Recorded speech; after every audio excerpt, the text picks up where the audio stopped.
Alright guys, BLM here, back with a new video, and in this video, I'll be reviewing Season 3 of Celebrity Big Brother US, which is a season that I am mostly conflicted on, with there being some pretty notable moments here and there that do prop it up, but at the same time, there is a decent amount of negativity surrounding the season, and overall, I think the casting of the season did leave a lot to be desired. Not necessarily from the caliber of the celebrities that were on here, but more so from how apathetic a lot of them seem to be to the game itself, with only a few people actually caring to play the game. And a lot of them kind of just giving up at the point where they knew that they weren't going to win the game. So again, this lack of care for the game itself was an underwhelming element of this season. But despite that, I did get some fun from this season. Again, a lot of that due to the messy gameplay. While I get that many people were underwhelmed with how the season ended up playing out, with the more unlikable people coming out on top, to me that isn't really that major of an issue. I mean, I'm at the point where I don't really have major rooting interest in reality TV anymore. So really, just the overall surrealness of the gameplay throughout this season was overall just more notable to me than issues with how the game was playing out. But again, I am still very conflicted on the season as a whole, but again, did find some level of enjoyment from it. So to run through my thoughts on the season, we'll be going through cycle by cycle. And with that, let's start with the first round of the game, which obviously started with the premiere, which bizarrely didn't have the standard meet up with Julie outside the house. Had this very BBOTT style of intro of them coming in one by one, which is not my preferred method in a social strategy game, where this does give the people that come in early an advantage. But, I mean, these were celebrities, and obviously their overall game ability was very low, so it didn't really end up mattering. But first we do see Carson enter, which did feel like the correct choice for production to put him in first here, with him serving as this vessel to the audience to essentially tell us who these people were, because he seemed to know the majority of them. And he's also someone that is just really good in the DR as well, so again, good first choice there. But then we get Cynthia Bailey entering, who, again, you can tell that she had a pre-game relationship with Carson, and they instantly agreed to work together, and that obviously ends up being a very solid relationship moving forward. And to be honest, I thought the same thing was going to happen with Carson's relationship with Todrick, considering they knew each other outside the game. Again, it just felt like a natural alliance, and we see them work together right away, but obviously that one doesn't stay as stable. We did get 2 Chris K's for some reason on this season, and for the sake of this review, I will be calling Kirkpatrick Chris while calling Chris Kattan, because it's just easier that way. But Kattan instantly comes off as a fish out of water here, with him having no real clue about anything related to the game here. And while he does have some fun energy in his DRs and some minor fun moments, like him comparing his height to Lamar and him not remembering people's names, but in reality, like, he really just ends up sleeping for most of his run on the season here. But right away here, we do end up seeing an initial majority alliance form that includes Carson, Todrick, Cynthia, and Shayna.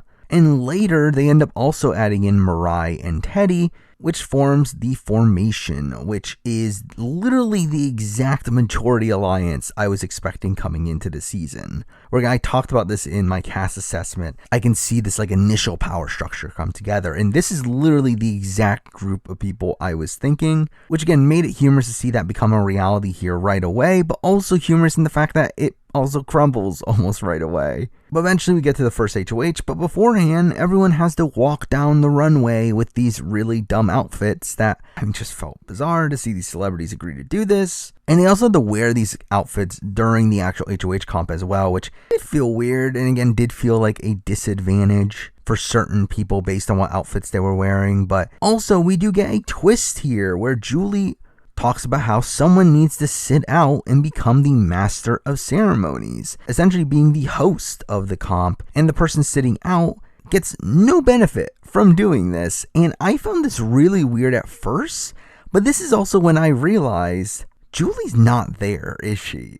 Again, like, this is where I realized that, like, everything here is pre-taped. Like, Julie's not even there. That's why they don't have Julie meeting up with the players outside the house. That's why they're making Todd Bridges host the HOH comp here. Like, Julie's not there. And I just found that really humorous when I found that out. But again, Todd sits out. I don't know why Catan didn't, considering this felt very primed for him to do so, but either way, again, I felt like it was pretty obvious that Misha was going to end up winning this comp with her narrating a good chunk of it, and her also talking about how Mariah is her biggest threat, only for Mariah to drop out relatively early. And it does come down to Misha, Todrick, and Teddy, with Misha and Todrick making a deal before he drops, which obviously starts their relationship, but funnily, Teddy also tries to make a deal with Misha, which Misha turns down, which is obviously terrible gameplay from Misha. And really, she does things like this throughout the entire season of her trying to play with integrity, and because of that, she doesn't lie to people in situations where she needs to lie, yet she's also willing to lie in other situations.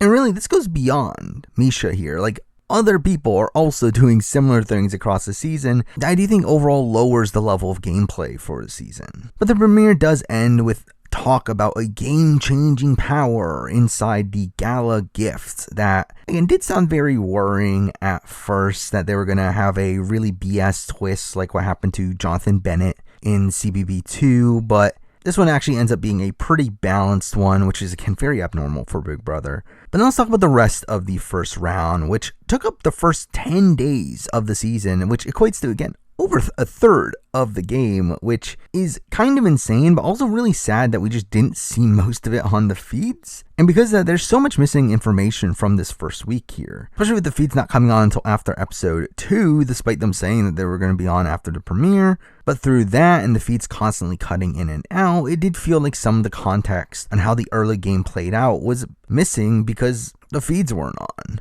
But here with Misha being the first HOH, we do see her work to build her alliance, which ends up being the majority alliance for a good chunk of the game. We see her form this athletes alliance that she obviously includes Lamar in, but also includes Todrick and Kirkpatrick in it as well. Obviously, clearly two of the best athletes on the cast, especially over Mariah, an Olympic figure skater, who is eventually approached to join the alliance, but again, really weird that she went for Todrick and Chris first. And really just overall that Misha plays this first round here felt very bomb squad-y, of her openly adding alliance members to her alliance without the approval of the other alliance members, but also making it clear to that new alliance member that they are entering an already made alliance. But really, Misha and Todrick end up making a really solidified final 2 deal during this round, and that ends up making them the power duo moving forward. But through Todrick's now real final 2 with Misha, this does cause him to completely flip on the formation, which ends up completely flipping the game here. I mean, the formation was a 6-person alliance in a house of 11. And if they had just stayed strong and Todrick had used his relationship with Misha as a backup, this game could have played out in a much more boring fashion, as the formation could have easily just steamrolled this. But instead, they end up crumbling almost instantly, with most members flipping to the other side by the end of the week. Now, while Teddy is Misha's initial target, as it should have been considering how she handled Teddy during the HOH comp, and also the awkwardness of their conversations in the HOH room, but the target does end up shifting to Mariah after she leaks the Teddy backdoor plan to Teddy, which gets back to Todrick, and with Carson being used as a pawn, again, we have 2 formation members on the block. This really forces the formation to go against each other, and I feel like this is where we're missing quite a bit from the first few days, where by the time the feeds come back on, obviously Carson had already won the veto, and the backdoor Teddy plan did go through, but all of a sudden Mariah is completely on the outs, having been ostracized from formation, which again, I assume is due to the fact that they sided with Carson over Mariah. But again, we don't really know for sure. And we also see like Mariah being closer to Misha at this point, with Misha fighting for her to stay, despite on the show, last thing we saw was that Misha was targeting Mariah because of her leaking information. Also, we have this Chris-Mariah rivalry that never gets talked about on the show, and we don't really find out how it even started on the feeds. Like, yes, we now have information from interviews, but that really just led to a lot of speculation early on of like, why do these two people not like each other? Especially considering it becomes very important coming into next week. And really just Mariah just seemed to be blamed for a lot of the leaking of the information between the two sides, which just didn't really correlate with what we saw on the show, with Mariah actually seeming to be loyal to formation, with her going out of her way to give Teddy information that could have easily backfired on her, and does eventually backfire on her.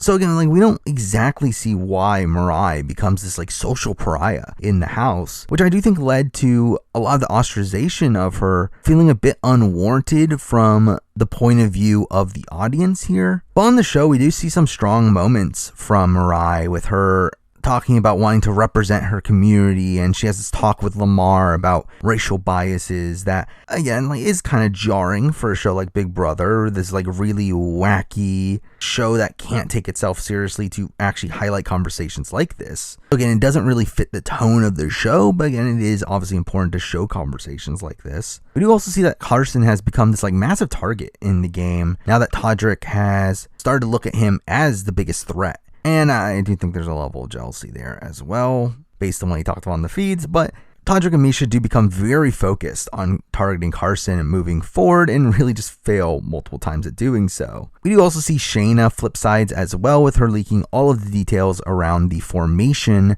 to Misha in order to stay safe for the week, and does end up voting out Teddy as well, to the surprise of her original alliance, but still not taking much of the blame for the flip here, unlike Mirai and Todrick. And while it does come back to bite her later on, at this point in the game, it did feel like she was definitely one of the more skilled players there, playing the middle a bit more optimally. But again, this did lead to Teddy being the target, largely due to the fact that she was the only vulnerable member of her alliance. And with that, let's finally talk about the Mon Juan twist, the twist within the Gala gift, which is actually a good twist for once. I mean, at least without prior knowledge of it, as it is a twist that is very easy to game for a majority, but it works out well here, especially with this group of celebrities who don't have much game sense. And again, it's not really a twist that completely screws over a certain player, but can lead to some interesting dynamics. The twist first starts off with them essentially playing a game of safety chain to decide who ends up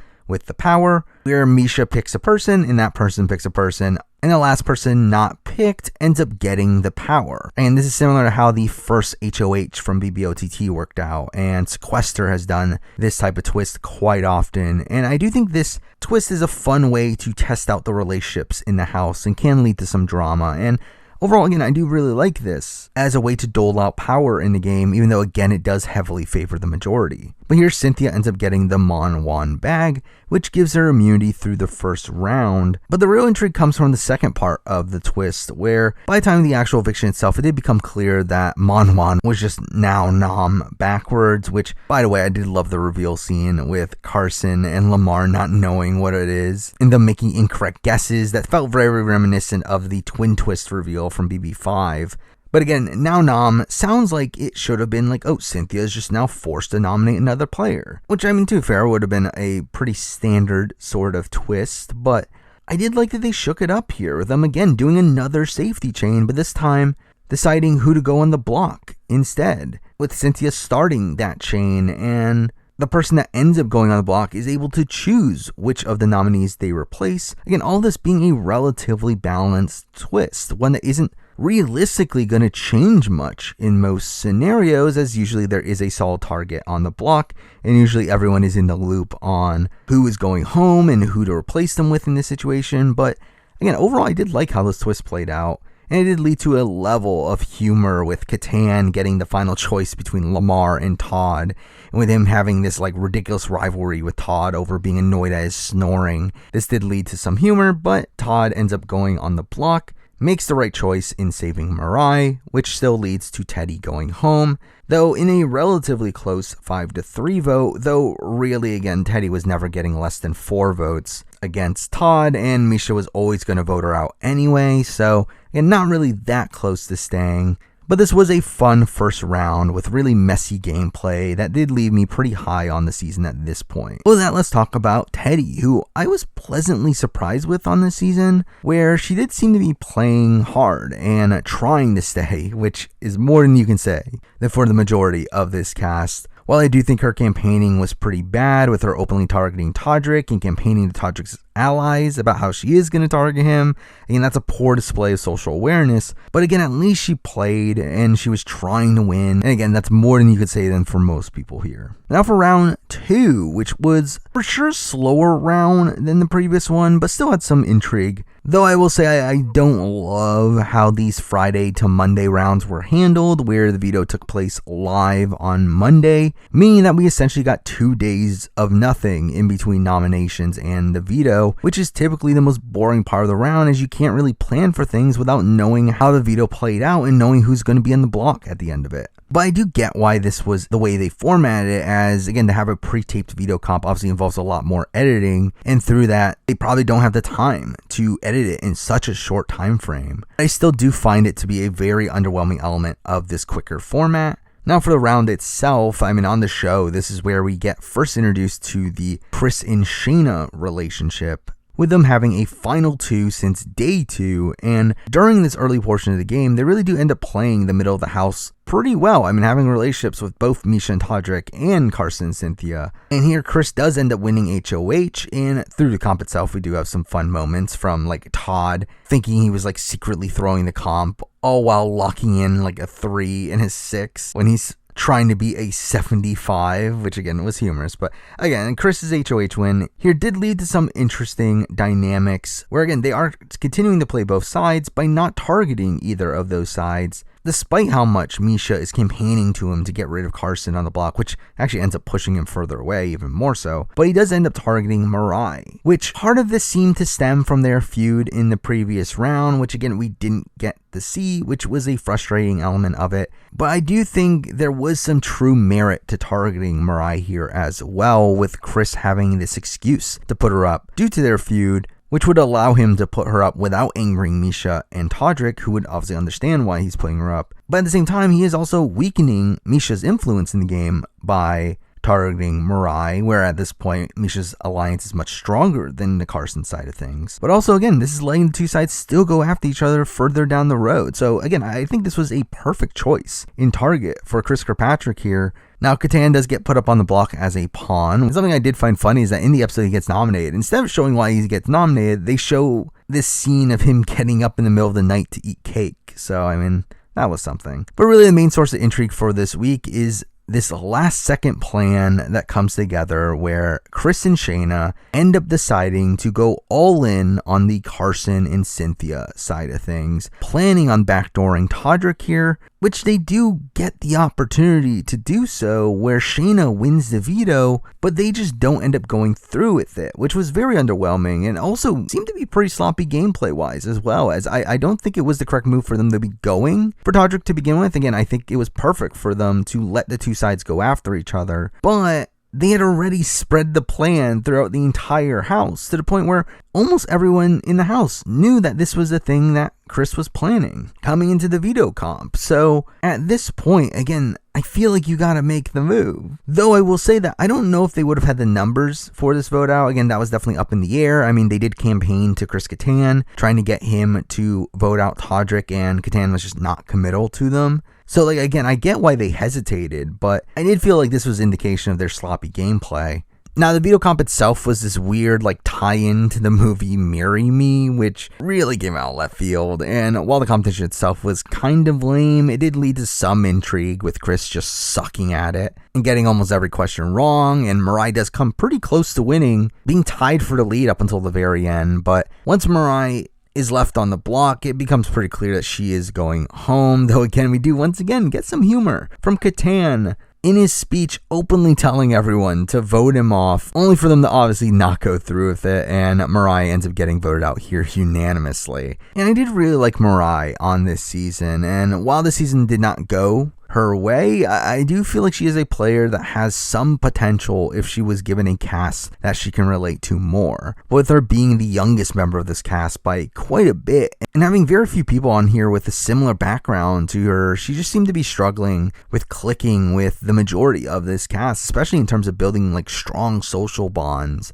and just did not seem to be having fun while in there as well, with her being ostracized from the formation and her having this feud with Chris and having the burden of representing her community. That really felt like she had at the top of her mind as well. So again, like, I do find her a really likable figure here, but I do feel like she had a pretty bad draw with the cast that she was given. Now for round 3, which is another round that starts off a bit lacking, but we do get more messiness by the end of it. We do have the now traditional stripping HOH comp, where they have the strip while holding the buttons, and it felt like most of the cast just did not understand the assignment here, with most of them not even bothering to hold down any of the buttons. But really overall, I mean, it felt pretty clear that either Todrick or Misha were going to win this comp, and what do you know, they end up being the top 2, and Misha wins HOH once again. But again, I did find the comp itself funny to watch, with these celebrities kind of stumbling their way through it. I did also find it bizarre that they brought back Kato Kalin to introduce this comp, with him sitting in a hot tub while explaining it, and that was weird. But with Misha being HOH, her target still ends up being Carson, and once again, this was set up to be a pretty straightforward week, with Carson and Cynthia on the block, with Carson going home if he doesn't win the veto. But this is where we have to bring up Chris and Shayna once again. Now having fully decided to side with the Carson Cynthia side of things, they end up doubling down on it here and completely end up blowing up their games.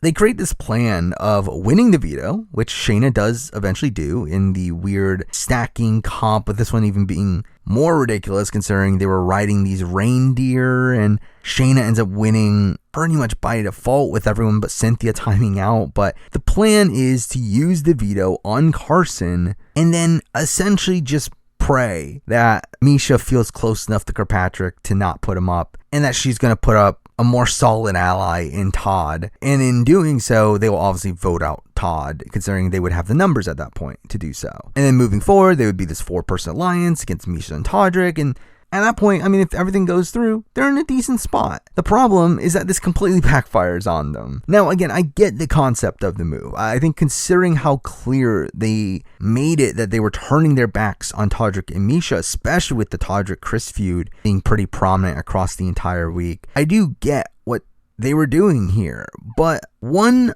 I don't know how they actually believe that Todd was ever going to be the renom. Now, I know that Chris overheard Misha talk to Todd about him possibly being a renom, but after 2 seconds of thought, it should be pretty apparent that it makes no logical sense for Misha to actually be doing this. And with Todrick being in Misha's ear, you should know that, again, Todrick is not going to let her put Todd on the block at this point, especially when Todrick has this very open feud with Chris at this point. Now, again, to be fair, all these celebrities were playing poorly. So again, for them to be banking on someone else to play poorly isn't necessarily the worst read in the world. But again, I just feel like they had no true reason to believe that Todd was going to be the renom, especially when they do very little work to actually get Todd as the renom. And also, Chris does really bad work in his conversation with Misha, where he's really incommittal to her, which just makes it even more likely that she's going to put Chris on the block here. Also, they end up blindsiding Misha in the process by lying to her about who they're going to use the veto on, which just further incentivizes Misha to put Chris on the block, knowing that he's obviously lying to her at that point. But also for Shayna, the person that executes the move, this is also a really terrible move,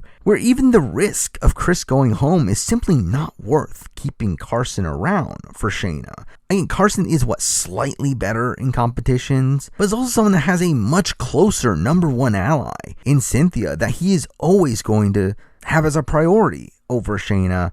And in a game with a presumptive final 2, it is asinine of Shayna to be risking the only person in the entire cast that would even consider actively taking her to final 2 to keep Carson around. To me, this is such an astronomically bad move from every standpoint, and it very much feels like Chris and Shayna were just so trigger happy after regretting having not made the move in the previous week. And because they regretted it, they wanted to take the very first opportunity they could have to make a move, even though it makes no actual sense to be making the move in this position. But again, once they use the veto and Chris is on the block, he's pretty dead to rights, especially against Cynthia, who does have the locked votes of Carson, Todrick, and Lamar in this situation. But he continues to talk about how him and Shayna have already won because the house is flipped, which just further makes it feel like Chris was just playing to have Misha and Todd lose, no matter how detrimental it is to his game. Now, there are a couple other notable moments from this week to talk about. We do have the Todd-Cynthia fight, which was just really bizarre considering I still don't 100% understand why it got so heated. Like, I get that Todd was upset that Cynthia voted for him in week 1 and that Cynthia was upset that he was considering voting her out, but this entire fight just felt very ridiculous and kind of icky, but also kind of funny with Todd just really blowing up here, despite him being really invisible on the show before that. We also have this really awkward conversation between Chris and Todrick on the day of the eviction. That was just a really bad look for Todrick and really does perfectly encapsulate his poor jury management across the season, with him trying to like gaslight Chris into thinking that their feud is entirely on him and that Todrick's always had his back, and he talks about how Chris is like a terrible father and that his son is going to be disappointed in him, and he tries to guilt him into voting for him at the end, and all of this is just really terrible. And while it is initially effective, again, like Chris is actually believing this by the time he goes home. Todrick should have known that, again, this was all going to blow up when Chris gets to see the footage on the outside, which I think just further makes Chris even more bitter outside the game. But really the main event to talk about here is that Chris Kattan ends up quitting the game here pretty abruptly. And the Kattan quit was not unexpected, to be honest. I mean, I was surprised that he lasted as long as he did, actually. Where I remember when the feeds got delayed after the premiere, I was thinking that, oh, so Kattan probably quit. So again, like, I mean, this is something that, again, I was expecting, and while it does suck to see someone go out this way, I do think it was probably for a better for the season, considering it took out a round that would have been wasted getting rid of Kattan down the road. But I also feel like it's completely incompetent of production to allow him to even be on the show to begin with, as it felt pretty clear that he was just not really able to play the game. Now, it was funny to see him try to get voted out and fail at that, and he did have some fun moments here and there, but he just simply did not seem to enjoy the process of being on this show, so I was not that disappointed to lose him here. But with that, now let's talk about Chris Kirkpatrick, who I'm a bit mixed on. I mean, he is one of the bigger fans coming into the season, and during the early portion of the season, I do think he was playing pretty well when he was trying to play both sides. But again, I do think he got really hung up on wanting the good people to win and wanting to play with honesty and integrity, and that completely blinded his view in the game. I mean, I do think there is a potentially competent player within him, but I don't think he was fully willing to play to the best of his ability, with him caring much more about his perception than the actual game. And even with that warped game view in mind, I do still think his plan of saving Carson and risking himself to go in the block is still even more misguided, considering, again, it very much blows up Shayna's game, the person that he was trying to propel to a win. Now, again, I will give him some credit for shaking things up. I do think that played an element in things as well, that he didn't want the season to be really boring. But again, just as a game player, I did find him to be pretty underwhelming by the end of it, considering he's another one of these that kind of just gave up at the end. But now let's talk about round 4, which was a doozy. And again, added to the surrealness of the season, but is also the point where I think the season takes a much more negative turn, especially in terms of what the online community seemed to want. But what is so funny to me is that everything starts off perfectly here. I mean, we get the wall comp.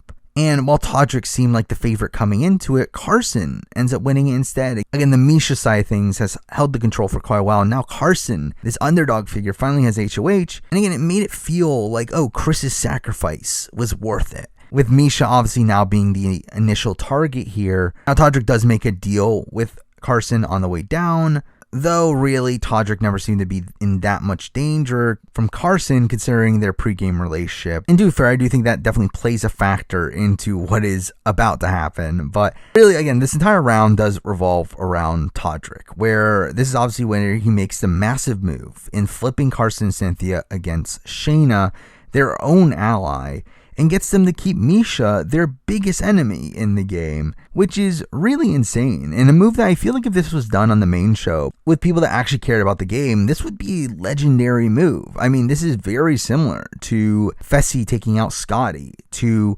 Howie taking out James. Again, this is an impressive move here, but I do feel like because it was Todrick that ends up executing it here, I do feel like a lot of people discredit the impressiveness of the move. Now again, I do get why people hate Todrick. I do not condone the personal attacks that he made in the house. I do think his jury management left a lot to be desired. And again, I do think he was benefited from having pre-game relationships. But the fact that he still pulls off this move is really insane. And this is despite the fact that Misha, the person that he makes the move to save, plays pretty poorly throughout this round. I mean, she doesn't even bother to even go see Carson's HOH room. But despite that, Todrick does play very effectively here. And I do like how he owns it in the DR during the episode. I mean, I do like how he knows that his plea will be more effective on Cynthia over Carson, so he convinces Cynthia first, fully playing up on this aspect of Shayna having played both sides, and Misha being the devil you know, while Shayna is the devil you don't. Also using Shayna's move with the veto in the previous round against her, now using it as a point to show them that she is willing to cut her closest alliance loose in order to be able to play both sides. And also really just diminishing how much Shayna's been benefiting Carson and Cynthia's games. And I know a lot of people are very upset with how Todrick was able to do it, but again, I do find this very impressive that he was able to execute on this. And it did feel like Cynthia really took this like supposed backstabbing really personally, to where she can't even stand to talk to Shayna moving forward. And with Cynthia obviously being on board, this does make it a lot easier to get Carson on board, with his closest ally now backing Todrick up. And again, to me, this was just really impressive how we approached this. And with how he was able to use like kernels of truth and exaggerate them to a degree that turned what looked like this very solid three against each other. And now, while Misha does end up helping Todrick in his pitch to Carson here, I will say that, once again, I feel like this was pretty poor play on Misha, where Carson is now fully on board with just outright putting Shayna on the block, which again is ideal for Misha and Todrick, as it makes it so that even if Carson changes his mind later down the road, once he potentially realizes that he's wrong, which again he doesn't end up doing, but again it was still a possibility, at the point that he put Shayna on the block already, it's already too late to do anything about it. But instead, Misha suggests to put herself and Todrick on the block instead, in an attempt to backdoor Shayna in a situation where we are at the final 7, meaning that only one person doesn't play. So really this is just increasing the chances that Carson ends up changing his mind and Misha ends up going home by accident. And while everything ends up working out perfectly for her anyway, I do think this was, again, terrible play from her. But Todrick ends up course correcting a bit with getting Todd on the block instead of him, and himself and Misha also making a final 4 deal with Carson and Cynthia, which would have saved them anyway. Which, suffice to say, again, all of this is really terrible gameplay from Carson and Cynthia, with them getting rid of someone that is truly loyal to them to keep 2 people around who are still targeting them coming into the next round. So again, I do feel like Todrick does some very impressive work here in saving himself and Misha for this round. But again, I get why people are upset at Todrick for the way he treats Shayna during this week. And again, rightfully so, but I think from just looking at it from a gameplay perspective, I do think it is overall very impressive. But this obviously does lead to a lot of drama when Shayna picks up on what is going on, and Cynthia doesn't want to talk to her, and even when they eventually do, you can tell that she's just not believing the things she's saying. And we do have this house meeting, which I do think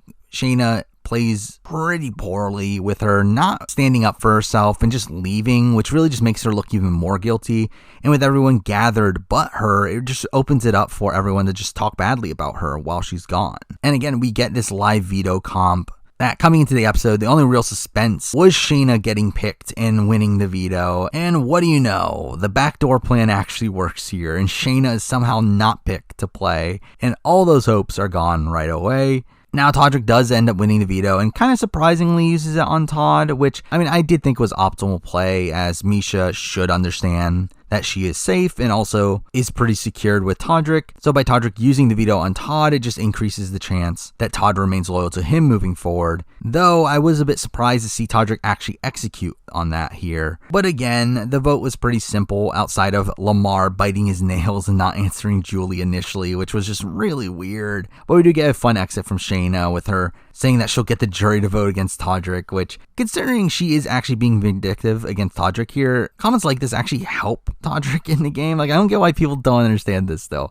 If you're truly trying to spite people in the game, Tell everyone that they're gonna win. That makes it so that people want to target them. Not tell them that they're gonna lose. That makes people incentivized to take them further. But whatever. I mean, let's talk about Shayna, who I really liked on this season. I was pleasantly surprised by her, especially early on in the season. However, I will say that I feel like the online community very much overstates her overall game ability, where I think at best she is a slightly above average player. I mean, yes, she did have some solid positioning early on, but she actively blows that up by openly picking a side, and by doing so, turns the Mishas and Todricks of the world against her to the point where they can use the information they have on Shayna to turn the Carson and Cynthias of the world against her, which obviously ends up happening here. Again, to me, that is such a critical mistake to be making when you're trying to play this floater game. And even beyond that, I still hate the move to use the veto on Carson. Again, getting rid of your closest ally is not worth keeping around someone that is slightly better in competitions. And again, in a position where they did very little work to actually try to get their base case scenario of Todd going on the block to actually happen. So again, while she is probably one of the better players on this cast, especially from a grander standpoint, like, she's still not that good. But, I mean, at least she tried to play the win for most of the season. I mean, she's another one that kind of gave up at the end.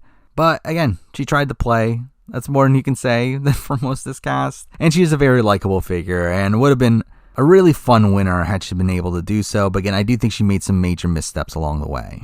Now for round 5, where we did get a much tamer round than the previous one, with the gameplay really slowing down at this point. But even with Shayna gone, the personal attacks towards her continued, which obviously added to the negativity of the season here, and Todrick in particular obviously gets called out for many inappropriate comments here. And it really did feel like that translated to the TV show as well, with his edit kind of taking more of a negative turn at this point, where beforehand it had been negative, but more so on a gameplay level. While I feel like from this point forward, they do start to show his imperfections as a person, particularly in this round with them showing him complaining a lot, particularly in the HOH competition. And a lot of this felt like the editors just kind of dumping on him, considering at this point it felt pretty clear that his winning chances were pretty null. And the opposite goes for Misha, who they really seem to prop up moving forward as this mastermind that's been running the game, despite the numerous fallacies in her strategy along the way. But again, at this point, production clearly was expecting her to win and started to edit her accordingly. But for most part, I mean, this round was pretty boring. I mean, Todd wins HOH in what is a bizarre food tasting comp.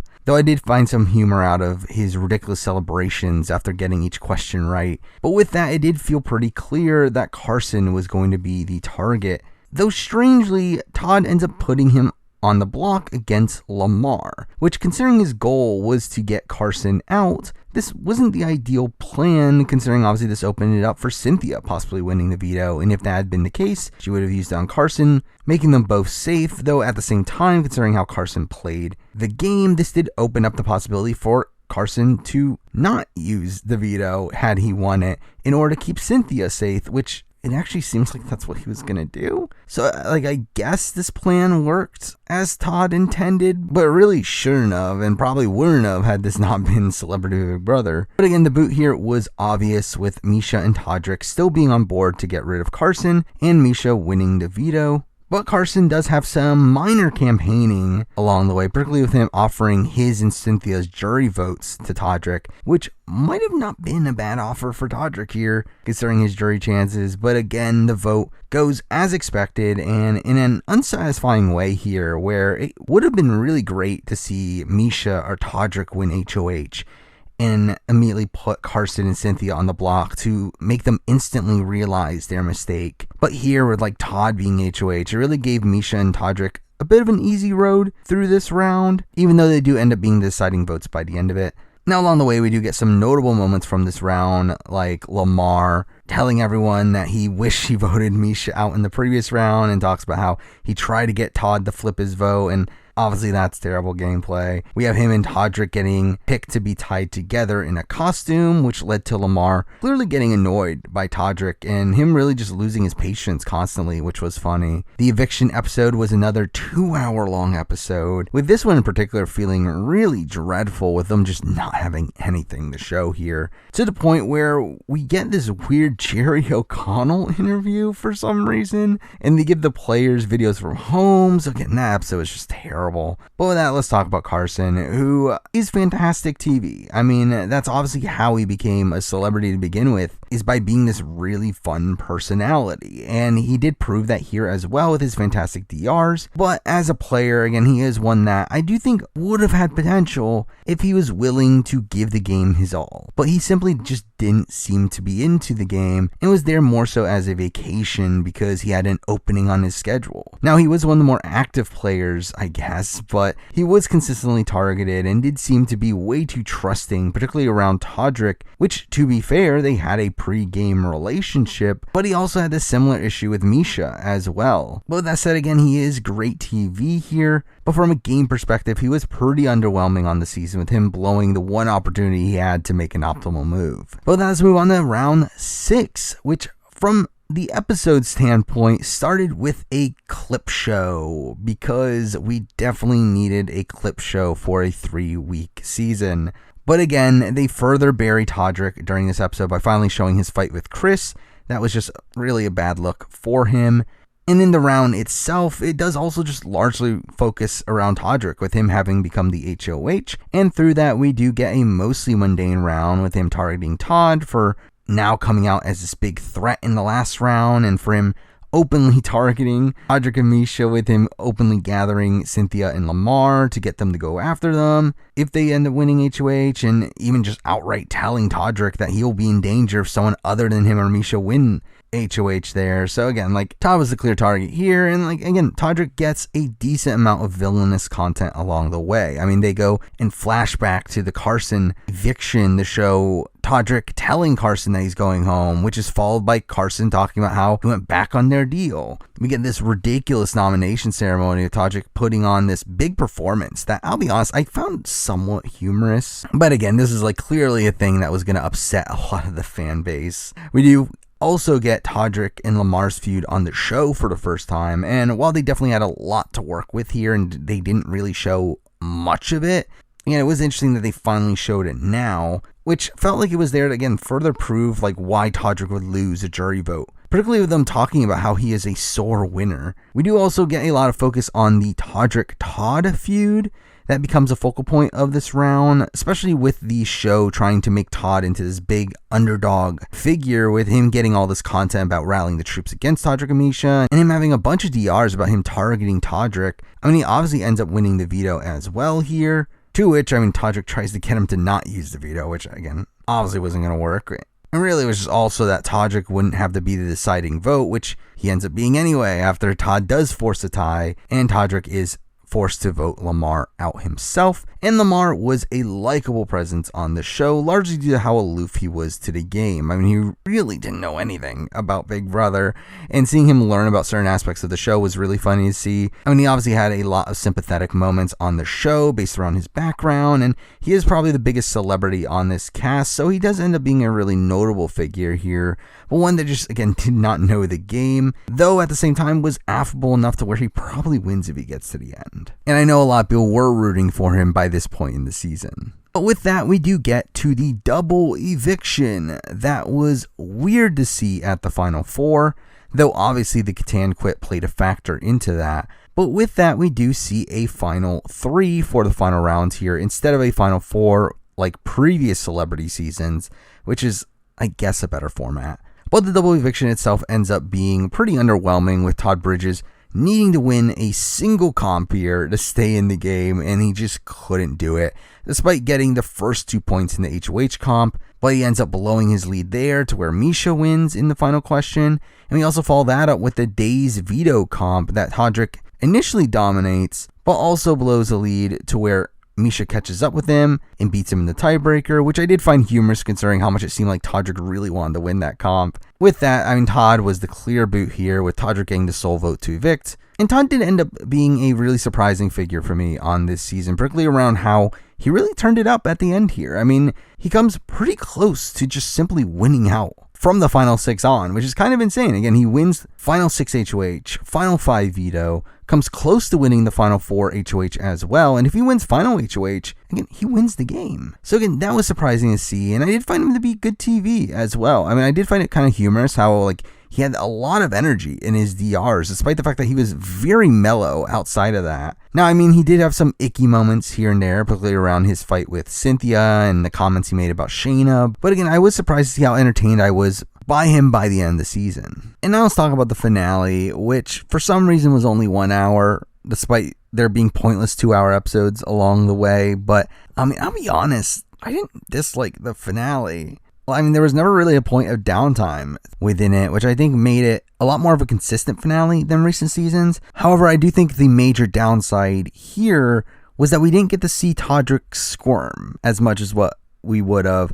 where I think that's one of the biggest pros of like BB19's finale, is seeing how Paul reacts once he starts to learn that the jury hates him. And I think this would have been a similar thing had they had the time to do so. However, I think the format that they used for this finale would be perfect if this was any other finale. Like, I think most given finales feel very bloated and feel very boring because they don't utilize their time properly. And had this been the finale of like BB22, BB23, any of these other more mundane finales, this would have been the perfect format. But because it was Celebrity Big Brother 3, it does lead to it being kind of underwhelming from that aspect, at least. Especially because, like, despite the shortened runtime here, we still decide to show Todrick strategizing and him getting Cynthia to take him to the end, which felt kind of pointless. We also see him, like, reveal that he's the biggest super fan of Big Brother, which, I guess. And obviously everything comes down to the HOH, which was typical trivia, and Misha wins, as expected. But I did find it funny how they all got the last 3 questions wrong, and how like Cynthia and Todrick only got 1 question right the entire comp. But I mean, obviously this was obvious. Misha was voting out Cynthia here, and Cynthia is someone that was mostly likable throughout the season. But I mean, she was just a really bad player, but also one that's so like inoffensive and non-threatening that she was able to skate on by. Now, she did have a good chance of winning if she got to the end, but really didn't do anything actively to get herself there. I mean, she really couldn't win a comp to save her life, with her never really coming close to winning, which made her just an easy person to take this far into the game, to the point where she's just easy pickings here at the final 3. Let's move on to the rest of the finale, which again, didn't have much filler. And while obviously I would have liked to see more of the jury and them reacting to Todrick and maybe get more of a like post-winner reveal reunion, and I mean, it would have been cool if we had true jury questions, but they weren't ever going to do that. But despite that, I still found this to be a really fun segment of the show here. Now, we do get to hear from some of the jury members, where we do hear Carson apologize to Shayna. We have Chris talking about jury management, which obviously foreshadows the vote here, and really the bitterness emanating from this jury was really humorous to me, and again, also added to the appeal of this finale, where when Todrick gives his speech, we just see Teddy shaking her head and Todd rolling his eyes. We have multiple jurors burn Todrick as they cast their votes, with Teddy talking about Todrick's love of the Wizard of Oz and how they can see behind the curtain. We have Shayna talking about how she never wants to hear their voices again. We have Todd talk about being upset by what he saw in the feeds. But really, I mean, the best burn of them all came from Kirkpatrick here, with him saying that his vote was for his son, obviously referring to the fight with Todrick. But, I mean, obviously, Misha ends up winning here, as everyone would have won against Todrick. And in a way, like, I don't know if there's ever been this clear of a jury vote in the history of Big Brother, where Todrick obviously only gets Cynthia's vote here, where Todrick was just so despised by the jury that I could not imagine him getting any jury vote here outside of Cynthia and Misha's had she been on the jury. Now, after the winner reveal, we do get a fun moment from the jury not initially getting up to congratulate the finalists, which I believe in reality was because they didn't know they were supposed to get up. But again, it's still funny to think that they were so bitter that they weren't going to get up there. And really, the most surprising thing of the entire night was the AFP vote, where we do have Carson winning America's favorite player, which just by going off of how the casual audience would typically vote here, again, it did seem like Carson would be out in front. But considering how much the online community was all in on Shayna, and how lopsided a lot of the polls online were, and how I didn't expect the casuals to care enough to vote in this poll, I was genuinely surprised to see Carson win here, despite the fact that he was in a distant third on most online polls. But again, overall, I felt like this was a fun finale. I think this was a fun way to end the season, though again, probably would have been better if we were able to get more reactions from Todrick. And with that, let's talk about the finalists, starting with Todrick, who was obviously reviled during this season, both by the jury members and by the fan base, largely due to the personal attacks that he would continue to make and his clear narcissism and him constantly whining. So again, it's very clear why he loses a jury vote here. Really, some of the worst display of jury management in the history of the show, especially considering he knows that the jury's unsequestered and they're going to watch him on the feeds talk about them. But in terms of his gameplay within the house, in terms of his strategy and how he positioned himself in the game, I do think he played that element of the game the best. And to be honest, I don't think it's that close. I mean, he is the only one to play a competent strategic game. Get to the end here. Again, not perfect, where he was close to being backdoored round 2. He did have Todd directly targeting him at the end, but still, I mean, he did end up controlling this game from a strategic standpoint, being the one to put the target on Carson's back, being the one to make Misha put up Kirkpatrick as a replacement, being the one to convince Carson and Cynthia to take out Shayna, being the one that was the best position at the final 3 to where both Misha and Cynthia were taking him to the end. And not because they thought he was a GOAT, but because they genuinely had a better relationship with him. Now, obviously, all of this positioning was benefited from Misha's comp wins, but that also shows you that he made the correct decision earlier in the game by siding with Misha, where he essentially ends up running Misha's game and making all of her strategic decisions for her. So again, to me, the game is getting to the end and then winning a jury vote. He did very, very well at the first part of that, however, completely neglected the latter, which obviously cost him the game here. But in a similar way to how Paul lost BB19, I do think because of how many blatant mistakes Todrick was making, it did make it a bit fun to eventually see his downfall. And again, it would have been cool to see more of that on the show. And now let's talk about the winner in Misha, who as a character I find really boring. I don't think she has an entertaining bone in her entire body. And to be honest, gameplay wise, I just don't really know how to feel about Misha. I mean, I've talked about the flaws in her strategic game, but I don't know how much credit to really give her for her dominance in the competitions when she was facing off against probably the weakest field in the history of Big Brother in terms of competitions, where again, she is a professional athlete still in her prime, facing off against one of the oldest casts ever in the history of the show. So anything that has any remote physical element to it, she's a lock to win that. And while her endgame comps here were more mental, I do feel like a lot of her earlier comp wins never came off as that impressive to me considering the competition that she faced. And also in the social strategy element of things, I do struggle with the fact at how well she really played when, again, Todrick really does run most of her strategy. Now, I will say that she does clearly have some level of charisma to where, instantly in week 1, she had people like Todrick, Kirkpatrick, Todd, and Lamar all instantly being drawn to her. But again, I don't think she played that well to get her win here outside of having a genuine relationship with the most hated person in the house in Todrick. And through that, her accidentally getting into her winning scenario by just winning comps, where I don't think she wins in any other scenario. So again, in terms of a winning game, it's one that is dominant on paper, but does have a lot of question marks throughout it. Especially when she's one of the only people here to actually care enough to play the game. But I mean, there we go. I mean, that's a season, which again, as a whole, was pretty bad. I mean, again, there were some massive highlights to the season. I think week 1 was insane. We have round 3 where Chris backdoors himself. That was fun. The Shayna move was interesting.